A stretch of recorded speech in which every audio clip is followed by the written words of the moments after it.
Hello दोस्तों, मैं राहुल पाठक आपके अपने YouTube channel be happy crackers पर आपका स्वागत करता हूं। दोस्तों, जैसा कि पिछले चैप्टर में हम लोग शैशवावस्था में विकास पर चर्चा कर चुके हैं और आज हम लोग बाल्यावस्था में विकास कैसे होता है इस पर चर्चा करेंगे। दोस्तों, सबसे पहले बाल्यावस्था होता क्या है? तो शैशवावस्था के बाद शैशवावस्था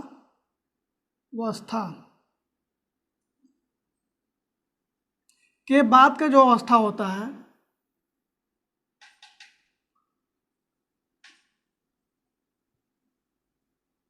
बाद का अवस्था को हम लोग बाल्यावस्था बोलते हैं। ठीक है,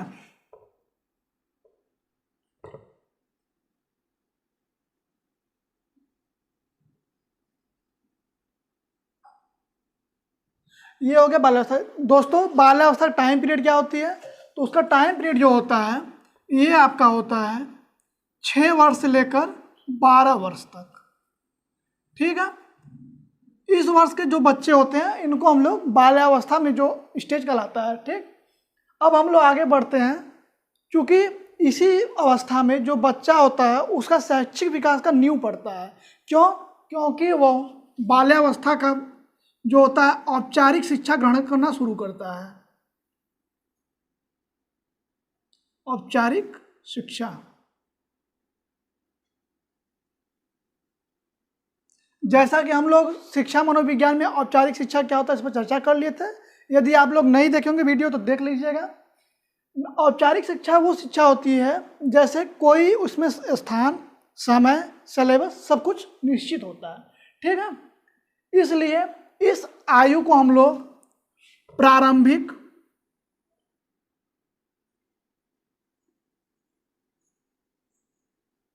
विद्यालय आयु बोलते हैं। अब इस अवस्था को हम लोग स्फूर्ति अवस्था भी बोलते हैं।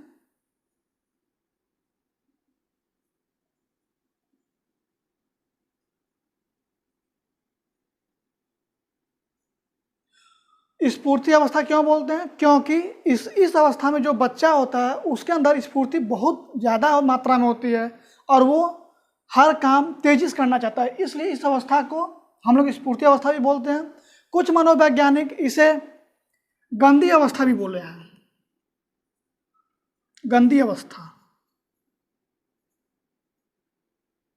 दोस्तों, अब गंदी अवस्था क्यों बोलते हैं? गंदी अवस्था इसलिए बोलते हैं क्योंकि जो 6 से 12 वर्ष के बच्चे होते हैं वो खेल कूद ज़्यादा करते हैं। ठीक है, जिसके वजह से उनके कपड़े, उनके हाथ पैर ज़्यादा गंदे होते हैं। इस वजह से इस अवस्था को गंदी अवस्था भी कहा जाता है। ठीक है दोस्तों, हम लोगों ने चर्चा किया कि इस अवस्था को किस किस नाम से बुलाया जाता है। अब हम लोग चर्चा करेंगे आगे बाल्यावस्था की विकासात्मक विशेषताएं क्या होती है। हम लोग डालते हैं हेडिंग बाल्यावस्था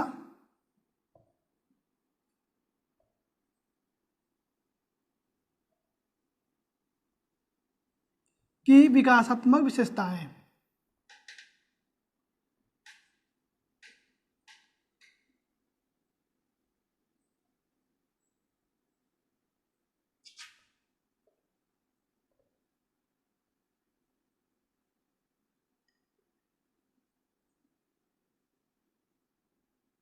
ये हो गया दोस्तों हम लोग का हेडिंग। अब इसके अंदर हम लोग चर्चा करते हैं कि इसकी कितनी विकासात्मक विशेषताएं हैं। ठीक है, अब हेडिंग वाइज हेडिंग हम लोग चलते हैं। पहला इसमें आता है हेडिंग शारीरिक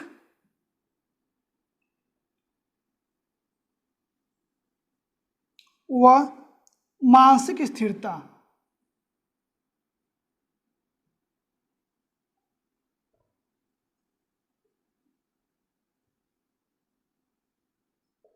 अर्थात जैसा कि हम लोग शैशवावस्था में पढ़े थे कि जो शिशु होते हैं उनकी जो शारीरिक और मानसिक विकास होती है वो बहुत तीव्र गति से होती है, लेकिन बाल्यावस्था में क्या होता है, यह जो स्पीड होती है आपका स्लो हो जाता है। ठीक है, इसमें जो बालक होता है वो अपने आप को एक परिपक्व अवस्था का समझता है और वह जितना अधिक से अधिक हो सके अपने बड़े को कार्यों में सहयोग करने की अपनी विशेषता रखता है।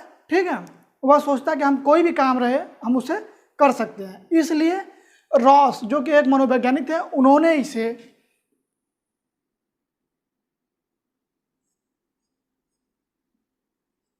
मिथ्या परिपक्वता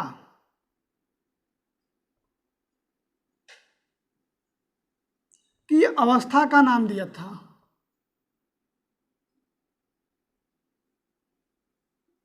क्यों दिया? क्योंकि वो लोग मिथ्या परिपक्व अपने आप को मानते हैं, जबकि वो परिपक्व होते नहीं है। ठीक है, अब हम लोग आते हैं दूसरे टॉपिक पर।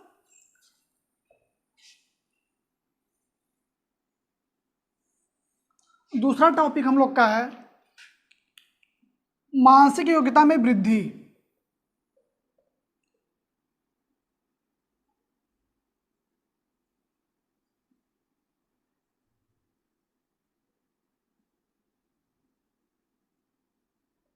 मानसिक योग्यता में वृद्धि।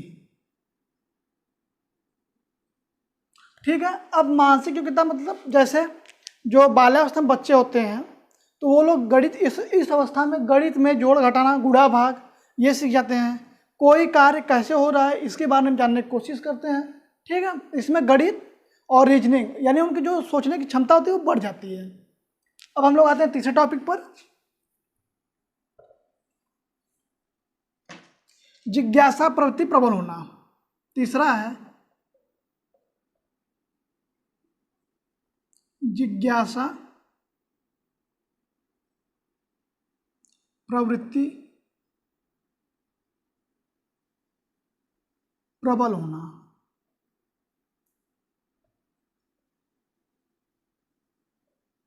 अर्थात जैसे शिशु अवस्था में क्या था, जिज्ञासा प्रवृत्ति उनके अंदर भी थी, लेकिन वो लोग क्या करते थे, कोई वस्तु देखें तो वो लोग का क्वेश्चन क्या होता था, क्या से शुरू होता था कि यह क्या है। जबकि बाल्यावस्था में जब कोई बच्चा जाता है तो वह यह नहीं पूछता कि यह वस्तु क्या है, वह यह पूछता है कि यह वस्तु क्यों है और कैसे है।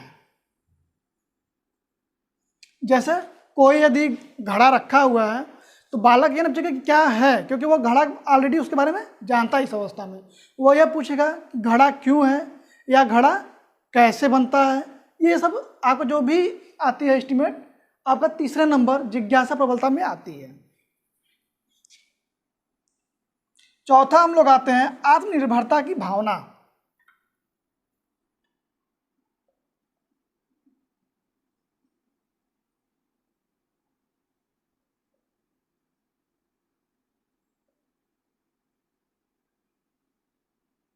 आत्मनिर्भरता की भावना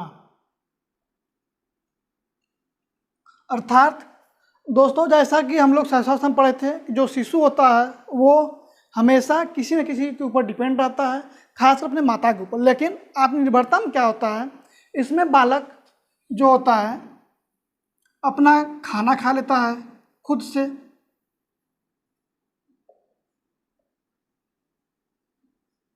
खाना हो गया, खाना पीना, कपड़ा पहनना,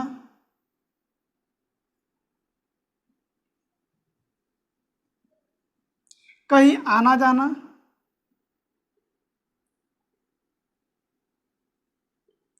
यानी वो किसी के ऊपर डिपेंड नहीं रहता है, अपना काम जितना मैक्सिमम हो सकता है वो करता है। ठीक है, अब हम लोग आते हैं चौथा टॉपिक,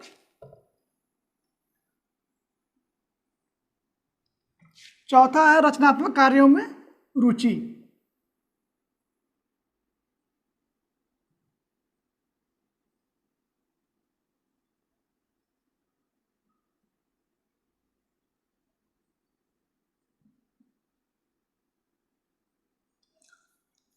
अब रचनात्मक कार्य होता क्या है? रचनात्मक कार्य मतलब कोई नया चीज बनाना, जैसे पेंटिंग करना, या वो लोग थाली लेकर जाते हैं या कुछ करते हैं, मतलब अपने आप से कुछ ऐसा चीज बनाना जो कि वो उपस्थित ना हो। ठीक है, जैसे कोई कला या कोई गोला वो लोग बनाते हैं, या कोई घर का डिजाइन बनाते हैं, अपना ग्रुप में बनाते हैं, या मिट्टी का जैसे हो गया मंदिर वंदिर बनाते हैं दीपावली टाइम पे। ठीक है, तो वो सब इनका रचनात्मक कार्य में रुचि इसी अवस्था में आती है, न कि शिशु अवस्था में। शिशु अवस्था में क्या होता है, असहाय वो लोग पड़े रहते हैं, हमेशा किसी के ऊपर डिपेंड रहते हैं, तो वो लोग रचना वाला कार्य शिशु अवस्था में नहीं कर पाते हैं और बाल्यावस्था से रचनात्मक कार्य शुरू कर देते हैं। ठीक है, मिट्टी से गोली बनाना और एक जो चेस बनता है पत्थर के द्वारा वो चीज़ करना, तो ये सब रचनात्मक कार्य में आता है आपका। अब हम लोग आते हैं कि बाल्यावस्था में सामाजिक विकास और नैतिक विकास क्या होता है। सामाजिक विकास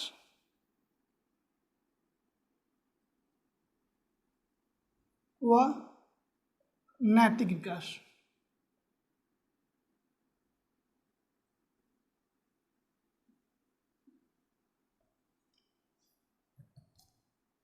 जैसा कि हम लोग पढ़े थे, शिशु अवस्था में जो होता है सामाजिक भावना नहीं होती है और नैतिक विकास भी उन लोगों के अंदर नहीं होता। लेकिन बाल्यावस्था में क्या होता है, बच्चे होते हैं ग्रुप में खेलते हैं, ठीक है। यदि आप उनको गाली दे रहे हैं तो वो ये चीज़ जानते हैं कि ये हमको गाली दे रहे हैं, यानी उन लोग के अंदर नैतिक विकास हो जाता है, ठीक है। या कोई गलत काम कर रहे हैं तो वो लोग नहीं करना चाहते हैं, क्यों? क्योंकि उनके अंदर नैतिक विकास हो जाती है और उनके अंदर सामाजिक भावना जो होता है, समाज का एक प्रथम अध्याय माना जाता है, वो बाल्यावस्था ही होता है, ठीक है। वो लोग यहाँ से समाज में इंटर करते हैं और जितना हो सके अपने आप को समाज के अनुरूप लाने की कोशिश करते हैं, इसलिए उनके अंदर नैतिकता भावना की विकास भी होता है, ठीक है। अब हम लोग आते हैं आपका 7वां बहिर्मुखी।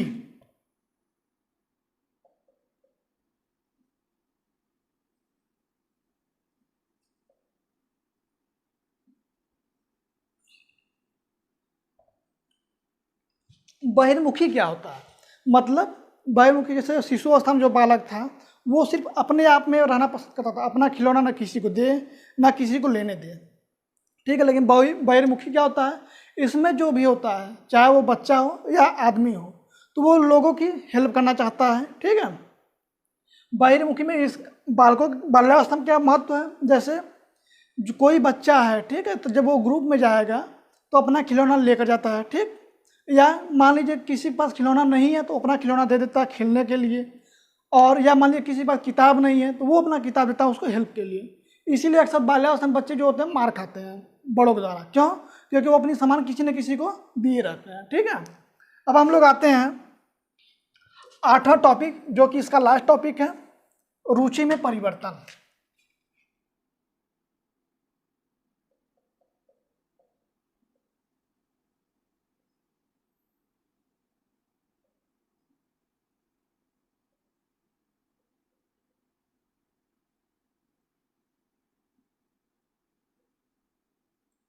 रुचि में परिवर्तन मतलब जैसे ये बच्चे जो होते हैं शिशु अवस्था में जब कोई था तो उनके अंदर कोई इंटरेस्ट नहीं था, लेकिन अब जब बाल्यावस्था में कोई बच्चा प्रवेश करता है तो उसके अंदर इंटरेस्ट जगता है, जैसे हमको दूध पसंद है या हमको खाना पसंद है या हमको कोई केला पसंद है।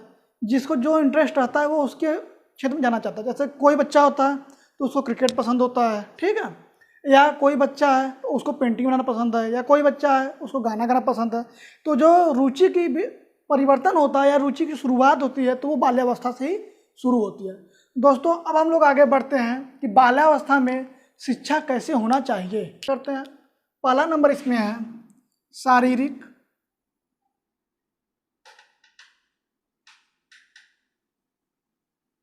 ठीक है, शारीरिक विकास पर ध्यान देना।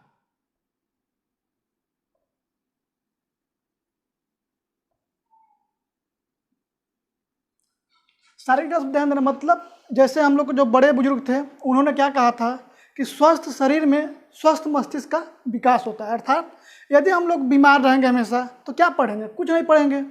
तो इसीलिए कहा गया है कि स्वस्थ शरीर में स्वस्थ मस्तिष्क का निर्माण होता है। यानी सबसे पहले हम लोग अपने शरीर को हेल्दी रखना चाहिए, उसके बाद हम लोग को पढ़ाई पर ध्यान देना चाहिए, ठीक है। इसके लिए हम लोग नियमित योगा करें, दौड़ धूप करना चाहिए, ठीक है। और पहला टॉपिक हम लोग का था शारीरिक विकास पर ध्यान देना। दूसरा है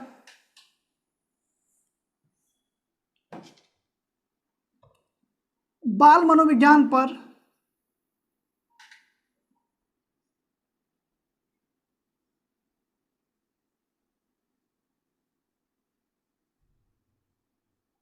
पर आधारित शिक्षा देना।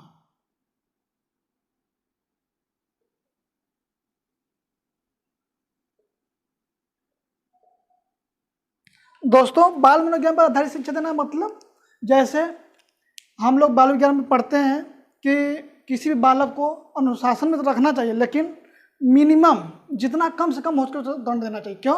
क्योंकि बालकों में इसके यदि हम ज़्यादा दंड देंगे तो उसको भय हो जाएगा और उसकी वजह से उसकी शिक्षा प्रभावित होती है। ठीक है, जहाँ तक हो सके हम लोग उसे पुरस्कृत करें उसके कार्य के लिए, या प्रोत्साहन दें कि इसने बहुत अच्छा किया, या जो भी उससे हो सके अधिक अधिक उसको प्रोत्साहित करना चाहिए, उसको डिमोटाइज नहीं करना चाहिए। ठीक है, अब हम लोग आते हैं तीसरे टॉपिक पर।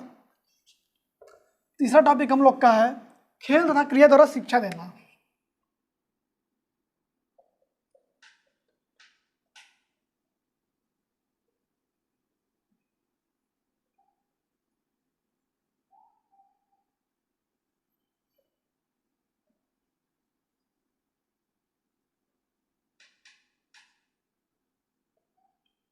अब खेल तथा क्रिया द्वारा शिक्षा देने यानी कैसे खेल द्वारा शिक्षा देंगे, आप लोगों को ये मन में आता होगा। लेकिन खेल जैसे मान लीजिए गोली जो होती है पत्थर की आती है, जिससे लोग कंचा बोलते हैं, तो उसके द्वारा हम लोग उनको 10 ठो गोली दे दिए। उसके बाद उनसे 2 बच्चों को ले लिए। ठीक है, उसमें एक बच्चे को बोले कि आप अपना 5 गोली उसको दो, तो 5 गोली उसको दे दिया। अब उससे पूछेंगे कि आपके पास कितना गोली बचा, तो बताएगा 5 बचा है।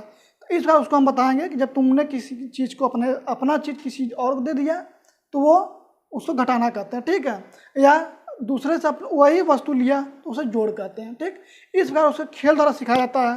अब क्रिया के द्वारा सिखाना, क्रिया मार्केट में इस टाइम काफ़ी सामग्री उपलब्ध है, जैसे ABCD का जो आता है मानचित्र टाइप, वो कांच का बना हुआ या प्लास्टिक का बना हुआ, तो उसके द्वारा हम लोग उसको खेल खेल में और क्रिया करके सिखा सकते हैं कि ये चीज़ ऐसे होता है या कोई चीज़ में कैसे परिवर्तन होता है। ठीक है, अब हम लोग आते हैं चौथे टॉपिक पर। चौथा टॉपिक हम लोग का है भाषा विकास पर बल।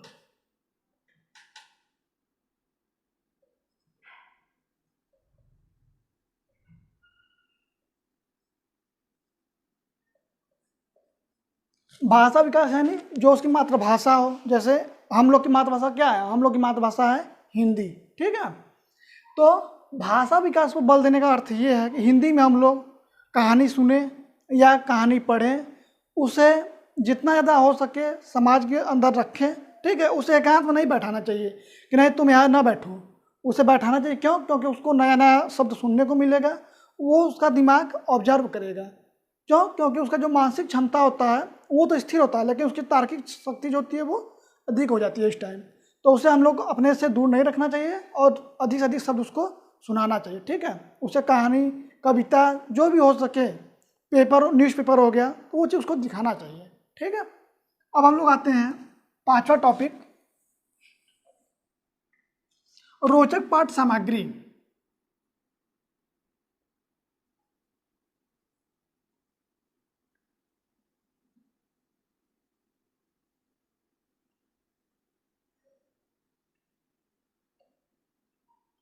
रोचक पाठ्य सामग्री मतलब जैसे आजकल मार्केट में जो किताब आती हैं तो उसमें रंग बिरंगे चित्र होते हैं। ठीक है, उसको उस बच्चे को देना चाहिए, जिससे कि जैसे कोई कौवा वाला कहानी है, तो हम लोग कहानी तो जानते हैं कौवा वाली कि वो घड़ा में आता है, पत्थर डालता है, पानी ऊपर आता है, पीता है।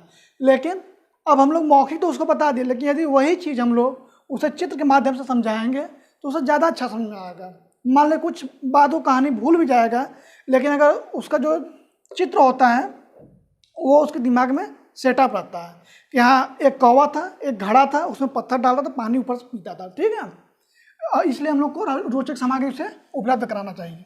अब हम लोग आते हैं छठे नंबर पर, नैतिक शिक्षा।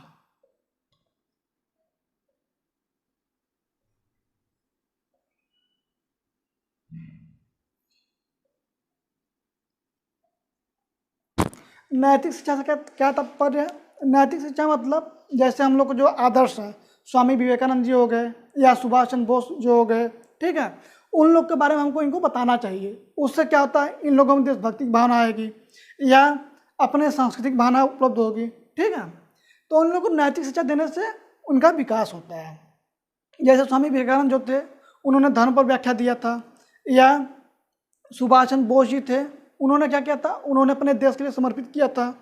उनके कई नारे भी हैं, जैसे तुम मुझे खून दो मैं तुम्हें आज़ादी दूंगा, ठीक है। तो इस प्रकार इन लोग को नैतिक शिक्षा देने से इन लोग के अंदर जो भावना विकास होता है वो तगड़ा होता है, उससे इन लोगों को देशभक्ति आती है और आध्यात्मिक भाव भी आता है। अब हम लोग आते हैं 7वां टॉपिक, सामाजिक गुण।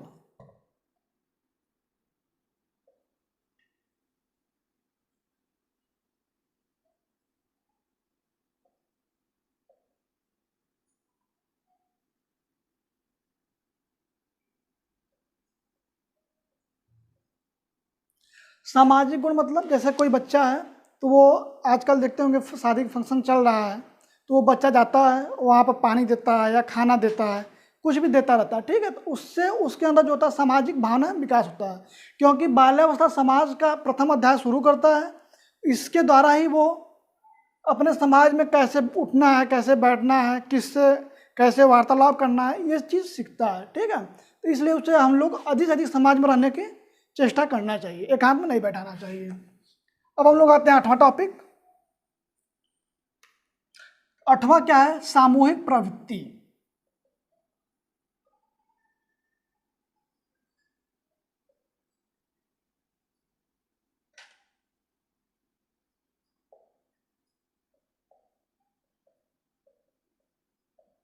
सामूहिक प्रवृत्ति मतलब जैसे जब बालक है, आप लोग उसे अधिक से अधिक समूह में रहने की चेष्टा छोड़ देना चाहिए, ठीक है। उससे क्या होता है, उसके अंदर जो होता है सामाजिक भावना विकास होता है। और सामूहिक प्रवृत्ति विकसित करने के लिए उसको जैसे स्कूल के द्वारा इस टाइम खेल कूद आयोजन किया जाता है, स्काउट का प्रचलन है, ठीक है। ये सब चीज़ हम लोग उसके अंदर सामूहिक प्रवृत्ति के उद्देश्य से ही रखते हैं। उससे हम लोग को क्रिकेट खिलाना चाहिए, जिससे समूह में वो रहे तो अपना एक क्योंकि विद्यालय जो होता है एक बड़े समाज का, ठीक है, जो समाज होता है उसका छोटा रूप जो है वो आपका विद्यालय होता है, ठीक है। तो इसलिए उसके अंदर सामूहिक प्रवृत्ति हम लोग को विकसित करने के लिए विद्यालय भेजना चाहिए, या खेल कूद समारोह में जहाँ भी हो सके अधिक से अधिक समूह में ही भेजने का प्रयास करना चाहिए। दोस्तों, ये हो गया बाल्यावस्था में शिक्षा। इस प्रकार हम लोगों ने देखा कि बाल्यावस्था में विकास किस प्रकार होता है, ठीक है।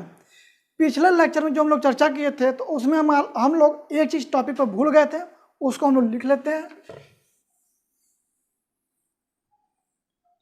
फ्रायड, जो कि हम लोग शिक्षाविद थे,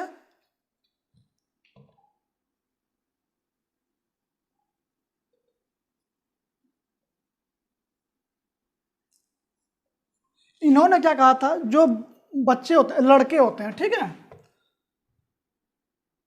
लड़कों का मां के प्रति प्रेम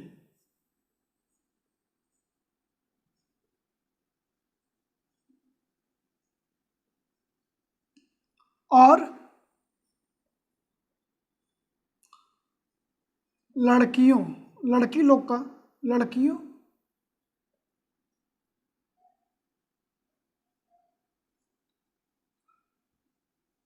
पिता के प्रति प्रेम,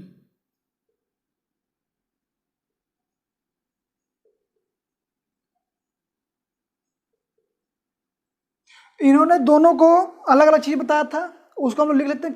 क्योंकि ये क्वेश्चन जरूर से जरूर आता है, ठीक है। सीटेट में अक्सर क्वेश्चन पूछता है कि जो लड़कियों का पिता प्रति प्रेम है उससे क्या बोलते हैं, या लड़कों के जो माता प्रति प्रेम है उससे क्या बोलते हैं।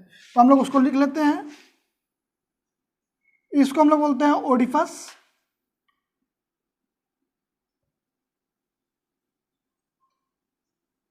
ठीक है, और इसको हम लोग बोलते हैं इलेक्ट्रा।